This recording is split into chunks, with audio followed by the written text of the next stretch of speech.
Welcome to healing through tarot. ഇന്ന് നമ്മൾ നോക്കാൻ പോകുന്നത് യൂണിവേഴ്സിൽ നിന്നും നിങ്ങൾക്ക് വരുന്ന ഗൈഡൻസ് മെസ്സേജ് എന്താണെന്ന് ചോദിച്ചാൽ നമ്മളൊരു 3 കാർഡ് എടുക്കാൻ നിങ്ങളുടെ കറണ്ട് എനർജി, നിങ്ങൾക്ക് ഇന്ന് വരുന്ന ഒരു ഗൈഡൻസ്, അതുപോലെ നിങ്ങളുടെ ഔട്ട്കം. ഇനി നമുക്ക് ഓരോ കാർഡും റിവീൽ ചെയ്ത് നോക്കാം എന്താണ് വന്നിരിക്കുന്നതെന്ന്. നിങ്ങളുടെ കറണ്ട് എനർജി എന്ന് പറയുന്നത് ദ ഹെർമിറ്റ് ആണ് വന്നിരിക്കുന്നത്.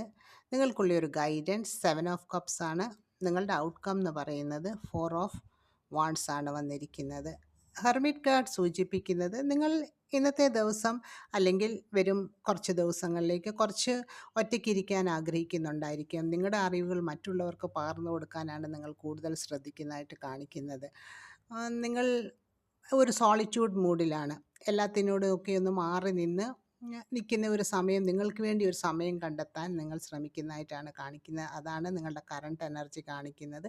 നിങ്ങളുടെ ഗൈഡൻസ് എന്ന് പറയുന്നത് നിങ്ങളുടെ മുന്നിലേക്ക് പലതരം ചോയ്സസ് വരുന്നുണ്ടായിരിക്കാം, പലതരം ഓഫേഴ്സ് വരുന്നുണ്ടായിരിക്കാം. അത് ഏത് ഫീൽഡിലാണെങ്കിലും, കരിയർ, റിലേഷൻഷിപ്പ്, ജോബ്, ഏതിലാണെങ്കിലും നിങ്ങൾക്ക് എന്തെങ്കിലുമൊക്കെ ചോയ്സസ് വരുന്നുണ്ടെങ്കിൽ നിങ്ങൾ ആകെ ഒരു കൺഫ്യൂസ്ഡ് സ്റ്റേറ്റിലാണ്.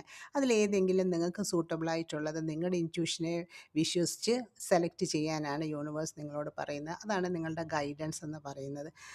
ലാസ്റ്റ് വന്നിരിക്കുന്ന നിങ്ങളുടെ ഔട്ട്കം എന്ന് പറയുന്നത് 4 ഓഫ് വാൺസ് ആണ്. എന്തൊക്കെ പ്രശ്നങ്ങളുണ്ടെങ്കിലും ചോയ്സസ് ഉണ്ടെങ്കിലും എന്താണെങ്കിലും എൻഡ് ഓഫ് ദി ഡേ നിങ്ങൾക്ക് വരുന്നത് ഹാപ്പിനെസ് ആണ്. ഒരു ഫാമിലി ഗെറ്റ് ടുഗദറോ, കുടുംബപരമായിട്ട് എന്തെങ്കിലും ഒരു യാത്രയോ, അങ്ങനെ എന്തെങ്കിലും ഒരു കാര്യത്തിൽ നിങ്ങൾ ഇൻവോൾവ് ആകുന്നതായിട്ടാണ് കാണിക്കുന്നത്. നിങ്ങളുടെ ഔട്ട്കം വളരെ നല്ലൊരു പോസിറ്റീവ് ആയിട്ടാണ് കാണിച്ചിരിക്കുന്നത്. ഇത് എല്ലാവർക്കും റെസനേറ്റ് ആകണമെന്നില്ല. റെസനേറ്റ് ആകുന്നവർ മാത്രം ലൈഫിലേക്ക് അട്രാക്റ്റ് ചെയ്യുക. Thank you for watching. Have A nice day. Take care.